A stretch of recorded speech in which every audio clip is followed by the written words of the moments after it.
ეს უნდა ნახო.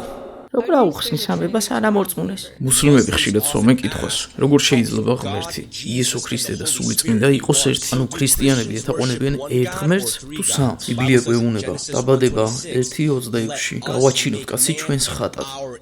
ვისი ლაპარაკება ღმერთი? იქ არ იყო ანგელოზი, არც წინასწარმეტყველი, არც სხვა ღმერთი, იქ ის იყო მხოლოდ მამა, ძე და სული წმინდა. სამი ერთში ერთი ღმერთი, სამი განსახიერება. იესო ქრისტემ თქვა მათეს სახარება 28:19. ათელი ეცით მათ მამის და ძის და სული წმინდის სახელით, არა სახელებით, ერთი სახელით. რატომ გვიბრძანებდა იესო ქრისტე ნათლისცემას იმ სახელით, რომელიც არ არის ღმერთის სახელი? მე არ მიყვარს მოხარშული კვერცხის მაგალითად გამოყენება. კვერცხის გული, ცილა და ნაჭუჭი. ანუ როგორ უნდა შეადარო ღმერთი კვერცხს, მაგრამ მე შემიძლია შევადარო ღმერთი იმათ, ვინც ღმერთის ხატად არიან შექმნილნი. ხოლო ბიბლია გვეუბნება, რომ ჩვენ ღმერთის ხატად ვართ შექმნილნი. თუ ჩვენ ვართ მის ხატად შექმნილნი, შენს თავს კითხე, გაქვს თუ არა სხეული? კი.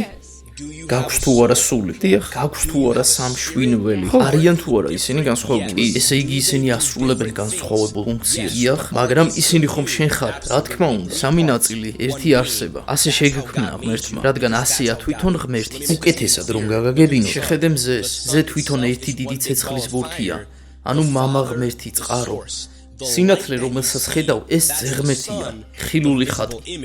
სითბო, რომელსაც გძნობ, ეს სული წმინდა, ძალა და სუფევა. ერთი მზე, სამი გამოხატულება, ერთი ღმერთი სრულყოფილად გამოცხადებული როგორც მამა, ძე და სული წმინდა.